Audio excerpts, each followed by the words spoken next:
Hi everyone. Welcome back to the class of Indian Writing in English. Today's class we begin with Aka Shahid Ali's poem The Country Without a Post Office. Before starting the poem, let me introduce the poet Aka Shahid Ali. Aka Shahid Ali is well known for writing poetry related to loss and longing or desires, pangs and pains. Pangs means sufferings. He was born in Delhi on February 4, 1949, but raised in Kashmir in an enlightened, sophisticated, and culturally rich Muslim family. He was knowledgeable and experienced. His father was a well-known educator in Srinagar, the capital of Kashmir. Ali, who grew up speaking Urdu, Kashmiri, and English, attended an Irish Catholic school in Kashmir and later earned his undergraduate degree at the University of Kashmir in Srinagar.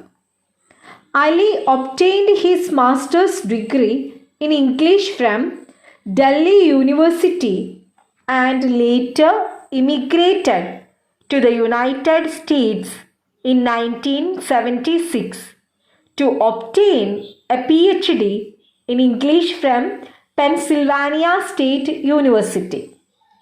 In 1985, he received a Master of Fine Arts degree in creative writing from the University of Arizona. Though he claimed Urdu as his mother tongue, he wrote his first poem in the English language when he was just 12 years old. Because the British colonized India, he considers English a South Asian language.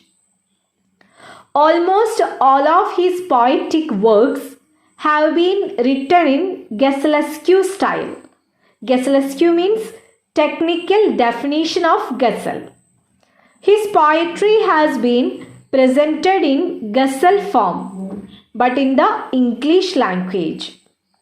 A large number of Ali's poetic works revolve around Kashmir and Kashmiris.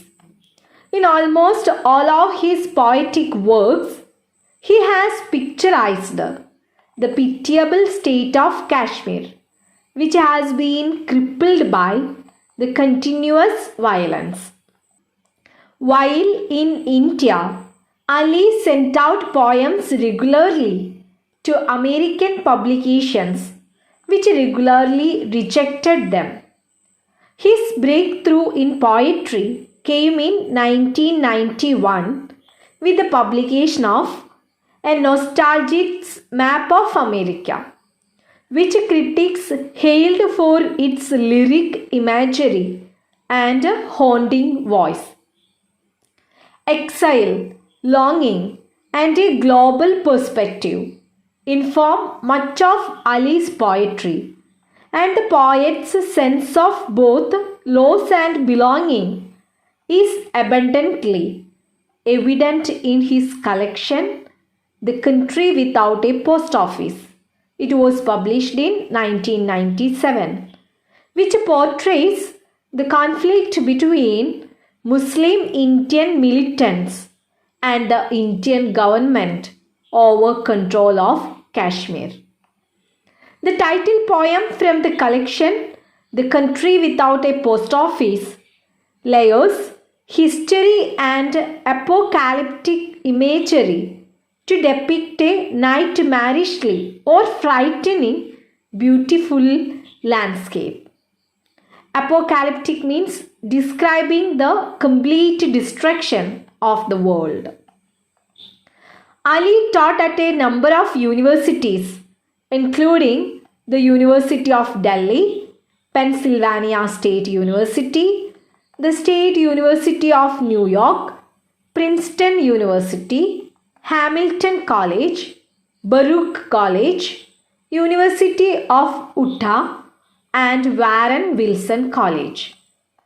Ali has received numerous awards for his work, including fellowships from the Pennsylvania Council on the Arts, the Breadloff Writers Conference, the Ingram Merrill Foundation, the New York Foundation for the Arts, and the John Simon Memorial Foundation. In addition to penning 8 collections of poems, Ali also edited Ravishing Disunities, Real Ghazals in English, and translated the Rebel's Silhouette, selected poems by Faiz Ahmad Faiz. He was director of the creative writing program at the University of Massachusetts Amherst when he died of brain cancer on December 8, 2001. His last book, Rooms Are Never Finished, was a finalist for the National Book Award. In this semester, we are going to enjoy his very famous poem, The Country Without a Post Office. The Country Without a Post Office by Aka Shahid Ali is a haunting or touching poem. It speaks about widespread bloodshed and violence in Kashmir. The Country Without a Post Office was written in 1997 when the local Kashmiris took to guns to fight against the Indian rule in the state. The poem talks about the haunted and haunting experiences of widespread bloodshed and violence in Kashmir that resulted in total collapse of state machinery, including the breakdown of all the post offices in Kashmir. Originally called Kashmir Without a Post Office, the poem The Country Without a Post Office is considered Aka Shahid Ali's one of the best masterpieces. It is built on repetition. I think all of you know what it is, repetition. Repetition is an important literary technique that sees a writer reuse words or phrases multiple times. So this poem is built on repetition and association instead of straightforward narrative logic, and consists of several types of recurring images as well as phrases.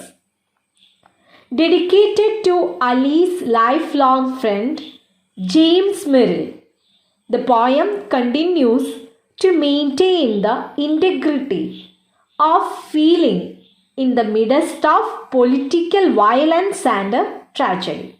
You don't forget that Ali dedicated this poem to his lifelong friend James Merrill. The poem focuses on traditional forms such as sonnet, pantom, sestina, terza rima, villanelle, ghazal. We can just go through these traditional forms. Sonnets are 14-line poems that follow a strict rhyme scheme and conform to the metrical pattern of iambic pentameter. Next one is canzone. The word canzone means song in Italian and first used to refer to a verse form in Italy and France in the medieval period. Next form is pantom. It is a form of poetry similar to a villanelle in that there are repeating lines throughout the poems. Sestina is a fixed form in poetry that has 6 stanzas of 6 lines each followed by a 3-line stanza. Next term is terza rima. It refers to a very specific rhyme scheme that follows the rhyming pattern of AB, AB, CB, DED. Next form is villanelle. It is a 19-line poem that is divided into 5 tercets or sets of 3 lines and one concluding quatrain or set of 4 lines. Okay, we can see only 19 lines in this poem. It is divided into set of 3 lines and the concluding is the set of 4 lines. Last one is ghazal. A ghazal is a type of poem that is constructed with couplets, repeated words and rhyming words. Now we are going through the title and history context of the poem. The Country Without a Post Office was originally published as Kashmir Without a Post Office in the Graham House Review. Aka Shahid Ali revised it, doubling its length and changing its name when he included it in the collection The Country Without a Post Office in 1997. The title of the poem derives from an incident that occurred in 1990 when Kashmir rebelled against Indian rule, resulting in hundreds of frightful and violent deaths, fires, and mass rapes. For 7 months, there was no mail delivered in Kashmir because of political turmoil or confusion grasping the land. A friend of the poet's father watched the post office from his house as mountains of letters piled up. One day, he walked over to the piles and picked a letter from the top of one, discovering that it was from Shahid's father and addressed to him.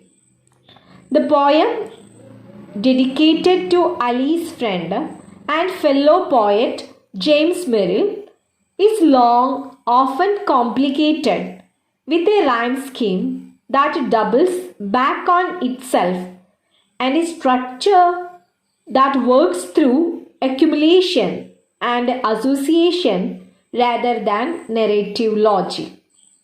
The poem is filled with recurring phrases and words and with haunting images of longing and desire, which evoke the pain of one who struggles to understand what is happening in his own land and heart. The poem begins with an epigraph, which is quite similar to Gerard Manley Hopkins's terrible sonnets that starts like, I wake and feel the fell of dark, not day. Ali's poem echoes many of the themes and images in Hopkins. What is an epigraph?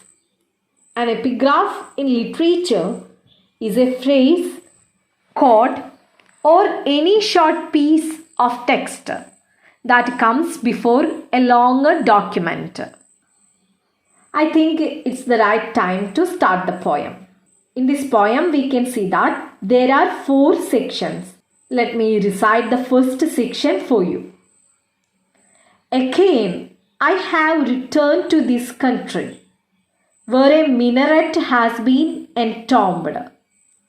Someone soaks the wicks of clay lamps in mustard oil.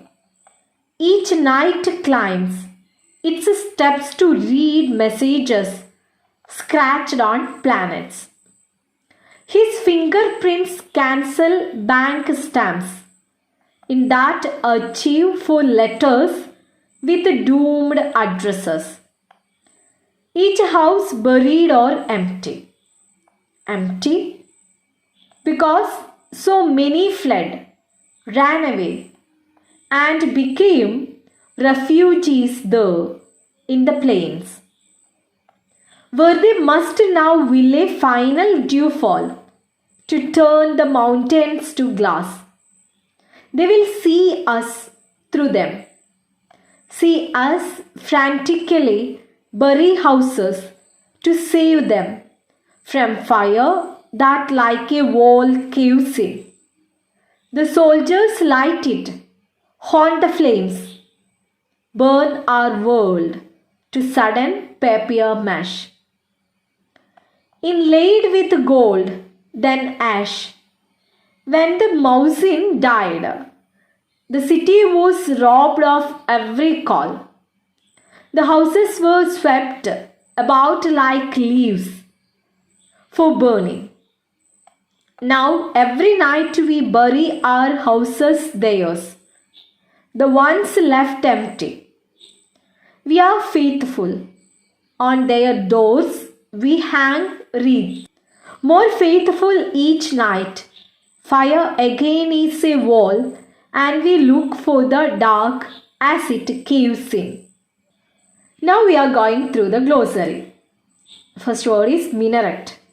Minaret is a tall, slender tower of a mosque, having one or more balconies from which the summons or call upon to prayer is cried by Muezzin.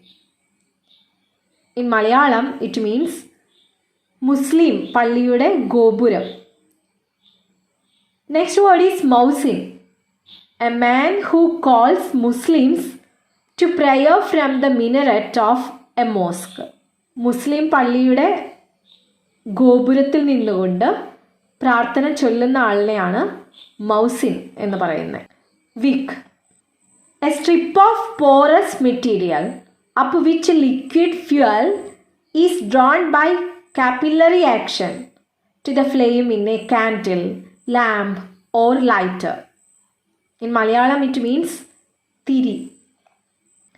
Scratch, mark the surface with a sharp pointed object. Archive means papers or documents. Doomed means destruction. Frantically means emotionally out of control.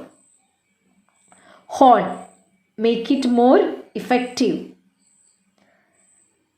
Papier-mâché means a light, strong molding material of waste paper pulped with glue and other additives. In Malayalam, paper pulp. Inlaid means set into a surface in a creative design. So we can go through the paraphrase of this first stanza. Above is the first section of the Country Without a Post Office, wherein the poet speaker comes back to his country, Kashmir, where a minaret has been entombed. A minaret is a tower used in Islamic architecture from which a muezzin calls the faithful to prayer. I already explained. Minarets are usually located at the corners of the mosque. Moreover, by mentioning minaret in the poem, the poet wants to show the Islamic culture wherein a minaret is used by a muezzin to call the faithful people to prayer. The poem begins with the speaker comes back to his country, Kashmir. The poet sees a man who soaks the wicks of clay lamps in mustard oil and climbs the steps of the mosque each night to read messages that are scratched on planets, that are marked on the planets. The poet can see a man who is soaking the wicks of clay lamps in mustard oil. And every night he is climbing the steps of the mosque and he is starting to read the messages. Through these lines, the speaker has tried to develop an introduction before starting his poem, and by picturizing a person climbing the stairs and reading messages scratched on planets, he introduces the image of an astrologer. That's why he deliberately gave the term scratched on planets. Through these lines, he introduces the image of an astrologer. When he begins cancelling stamps, the bank stamps, he evokes the image of a postal inspector whose function is to sort out and distribute the letters sent to the post office. The mention of doomed addresses. Doomed means destroyed. The mention of doomed addresses on the letters further shows that many people have either migrated to some other places or their homes have been burned by the violence in Kashmir. When the poet reached in Kashmir, he understood many people migrated to some other places because their homes had burned by the violence in Kashmir. Due to this conflict in Kashmir, the postal service was stopped. In the second stanza, the poet brings to light the violent state of Kashmir, which has been facing communal conflicts since the 1990s. The conflict in the 1990s involved Muslim militants rousting more than 100,000 Pandits. Pandits means Hindus from Kashmir Valley. The violence in the state has been so widespread and bloody that people shift to the plain areas or become refugees by leaving their ancestral properties. They are forced to leave their own motherland because of this conflict. They become refugees. The Kashmir Valley, which is known as paradise for its beauty, today has become the valley of death of innocent Hindus and Muslims. When we enjoy the landscape of Kashmir, no doubt it is a paradise. But in real life, the people who live in Kashmir, they are suffering a lot. They are forced to leave their own beautiful land. It is the valley of death of innocent Hindus and Muslims. The speaker says the soldiers light it on the flames, burn our world to sudden papier mash. Here the poet tells that the soldiers start the fight with the people who live in Kashmir. They started to light their houses. They also burned their houses. What was the result? It became papier mash. The soldiers are Indian, many of whom burned homes and entire villages during the unrest. The reference of us and them in the fifth line of this section means the Hindus and Muslims, the two dominant groups of the region, who are burning houses of each other. The speaker says, now every night we bury our houses, theirs, the ones left empty. And today there is no muezzin to call to prayer, but still we are faithful in fighting back and burning houses of our brothers. The call of the muezzin is the call to prayer called Salat. Salat, the ritual prayer of Muslims, performed 5 times daily in a set form, one of the 5 pillars of Islam. The call of Muezzin is the call to prayer called Salat, which is performed at dawn, noon, afternoon, sunset and night. With no Muezzin, there is no prayer in the city. However, the speaker maintains we are faithful, suggesting that they, like the other side, are fighting back, burning houses. I think this is enough for today's class. We covered first stanza. All of you please go through these lines well. Take care and stay at home. Thank you.